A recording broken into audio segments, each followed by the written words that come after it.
Assalomu alaykum hurmatli ustozlar.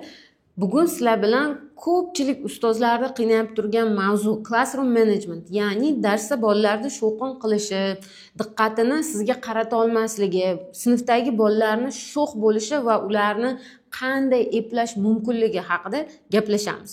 15 yil davomida men ham turli xil o'quv dargohlarida, o'quv markazi, akademik litsey, idumi, hattoki Xitoyda xalqaro bog'cha va o'quv markazlarida ishlaganimda ham men ham shunday muammolarga duch kelganman. Bugun sizga beradigan 5 ta moshniy texnikam orqali bunday o'qituvchini asabiga tegadigan, qiynaydigan, kundi yarmiga borib charchatib qo'yadigan vaziyatdan chiqib keta olganman va aynan bugun sizga shu texnikalarni o'rgatib qo'yaman.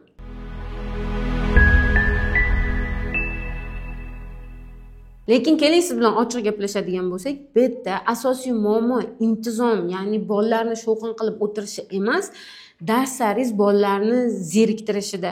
Ya'ni bolalar zerikkan sari ular nimadir bilan shug'ullanishga harakat qilishadi. Natijada sinfda shovqin, to'polon kelib chiqishi mumkin. Ko'pchilik, ayniqsa yosh o'qituvchilar menga nima deb aytishadi? Ayzopa, menga yosh bolalarni tinchlantirishni o'rgating, shovqinsiz dars o'tishni o'rgating deb aytishadi. Chunki xayollarida bolalar jim o'tirsa bo'ldi, dars zo'r o'tadi deb o'ylashadi. Lekin bu yerda asosiy muammo intizomda emas, ya'ni boya aytganimdek, darsni dizaynida. Chunki bolajonlarni o'zi umuman xarakteristikasida 45 minut jim o'tirish ularga umuman xos emas. Ular juda ham ko'p harakat qilishlari kerak va biz bu harakatlarni cheklash emas, ulardan unumli foydalanishga harakat qilishimiz kerak bo'ladi.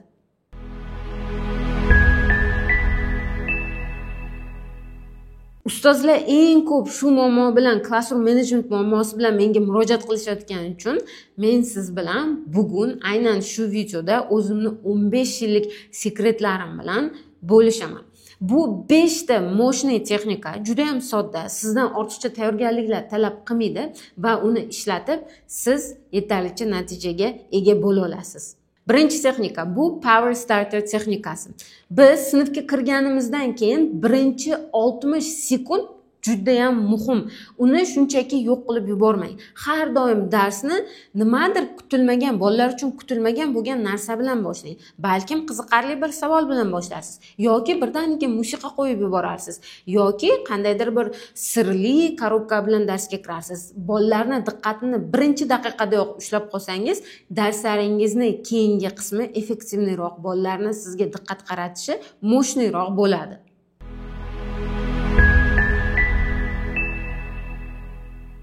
Ikkinchi beradigan texnikam uchun ozgina ishlashingizga to'g'ri keladi, lekin bolalar bunga ko'nikib bo'lgandan keyin darhol ularni qilib o'zlariga qaytarib olishingiz mumkin bo'ladi.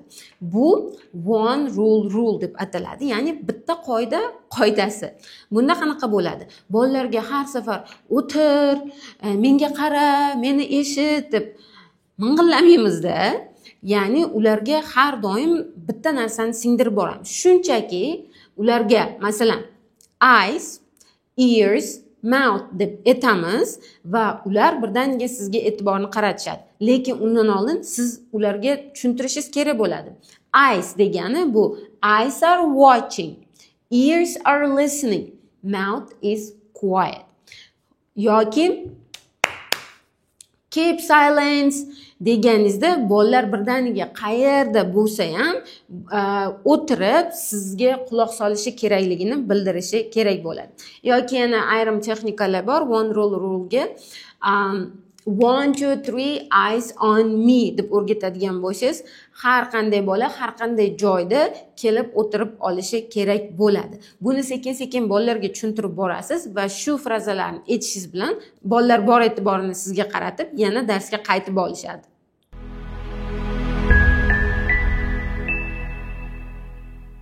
Keyingi texnikam uchun siz maxsus bir timer sotib olishingiz mumkin yoki bo'lmasam sinfingizda televizor yoki ekran bo'ladigan bo'lsa, bundan zo'r effektivni foydalansangiz bo'ladi. va bu texnikani oti magic timer deb ataladi. Bolajonlar ko'pincha bitta activitydan boshqa activityga birdaniga switch qilishga o'tishga ozgina qiynalishadi. Ularga ozgina vaqt kerak bo'ladi. Ular hayajonlanib o'yin o'ynayotgan, rasmni chizayotgan bo'lishi mumkin. Shu sababli ularga vizual tarzda vaqtni ko'rsatadigan bo'lsak, ular o'zlari moslab borishadi. Agar ekraningiz bo'ladigan bo'lsa, bu juda ham zo'r. Chunki katta ekranda hammasi ko'rinib turadi. Yoki kichikroq taymerlardan ham foydalanib, qancha vaqtga qo'yganingizni bolalarga ko'rsatib qo'ysangiz bo'ladi. Bolalarda hali fazoviy vaqt tushunchalari unchalik yo'q, lekin aynan shu signallar bo'lishiga, vaqtlar o'tayotganiga moslashib borishadi va bora-bora vaqt tugashi bilan sekin kelib o'zlarini joylariga o'tiradigan yoki bajarayotgan narsasini chetga qo'yadigan darajaga kelishadi.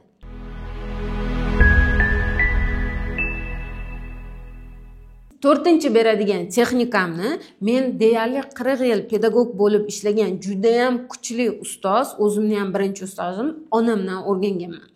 Bu usul classroom jobs deb ataladi. Ya'ni siz sinfga kirgandan keyin bolalarni o'zidan maksimal darajada foydalanishga harakat qiling. Har darsga kirganingizda kimnidir doska artuvchi, kimnidir qog'ozlarni tarqatuvchi, kimnidir sizga yordam berib, bolalarni hamma ish qurollari bor yo'qligini tekshiruvchi va hattoki shovqinni nazorat qiluvchi qilib tayinlab qo'ying. Bu sizning ishlaringizni ancha osonlashtiradi.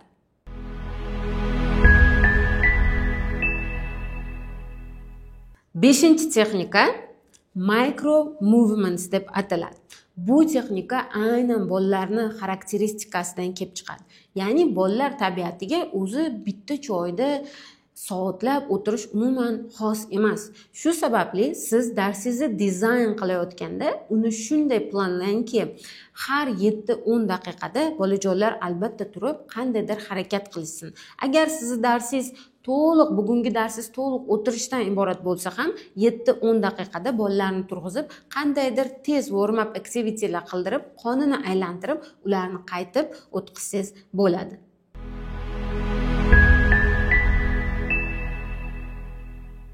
Hurmatli ustozlar, bu texnikalar hammasi moshni ishlaydi. Albatta darslaringizda sinab ko'ring. Lekin o'rtoqlar, bular hammasi muammoni yuzaki hal qiladi. Chunki biz tushunmagan narsamizni boshqara olmaymiz. Agar siz bolalarda xarakteristikasini bilmasangiz, ularni umuman qanaqa o'rganishini, nimaga qiziqishini yaxshi tushunmaydigan bo'lsangiz, darslaringizni bolalarni yoshiga qarab, ularni qiziqishiga, o'rganish turlariga qarab to'g'ri lesson plan to'g'ri tuza olmaydigan bo'lsangiz, baribir bu texnikalarni qo'llaganda ham bolalaringiz darsda zerikishi yoki yana shovqin qilishga qaytishi bu tabiiy hol.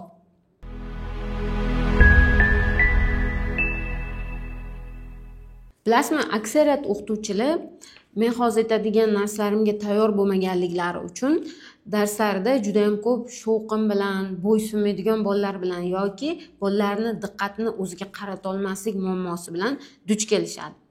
Birinchisi bu bolalarda qanday uslubda o'rganishini bilmasligimiz.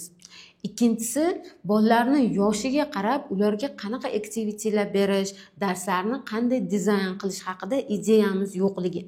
Uchinchisi bu bolalar psixologiyasini yaxshi tushunmasligimiz. Ularga nima xos emas kabi narsalar.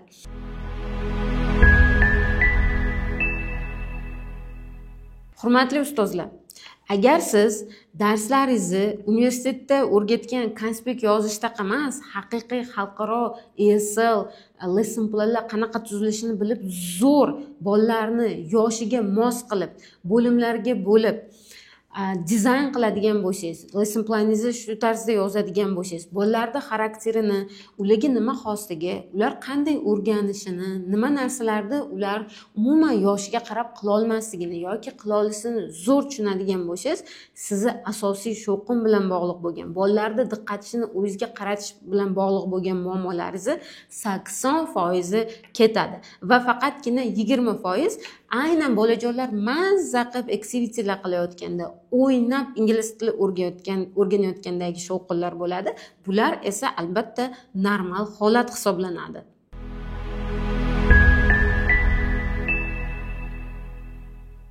Hurmatli ustozlar, sizlarga bolalarni tinchlantirish uchun balandroq ovoz, ko'proq kuch yoki bo'lmasam qanaqadir mo'jizaviy texnika emas, aynan darsni o'tish bo'yicha ko'proq bilim kerak. Va afsuski bunday metodlar bizning universitetlarimizda yaxshi o'qitilmaydi. Buni siz bilan juda ham yaxshi bilamiz. Aynan shunday azoblanayotgan ustozlar uchun men o'zimni upgrade programmamni yaratdim.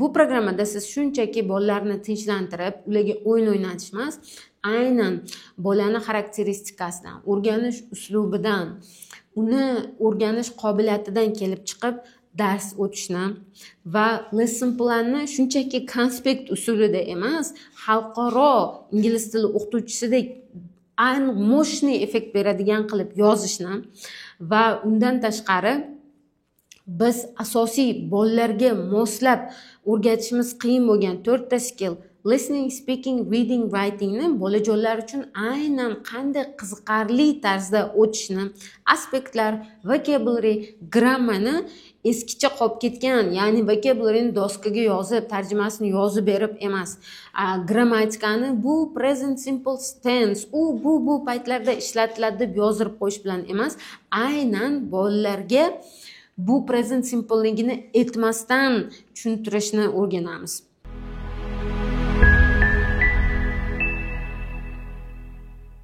Bundan tashqari programmada siz shundoq olib darsingizni qo'llab ketishingiz mumkin bo'lgan 150 ga yaqin activity'lar va o'yinlar bor.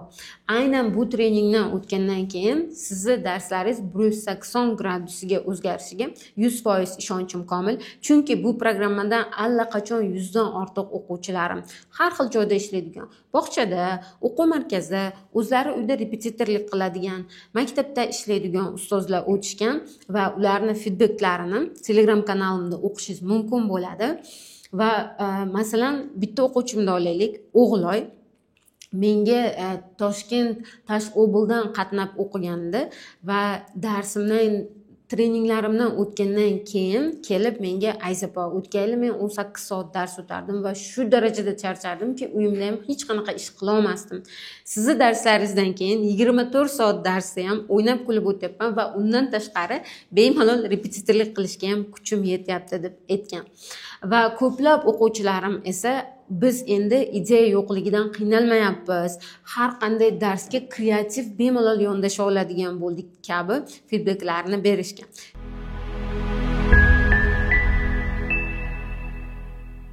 Hurmatli ustozlar, bu programmaga allaqachon ko'plab ustozlar ro'yxatdan o'tib ulgurishdi.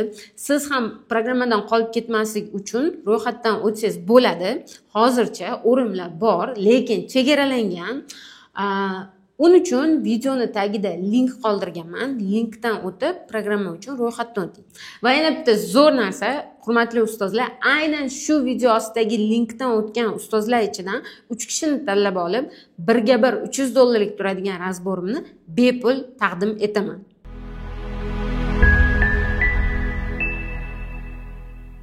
Hurmatli ustozlar, kommentariyada bo'lsa, sizni darsda eng qiynalib turgan narsalarni yozib qoldiring va balki men sizni muammoyingizga atalgan video tayyorlarman.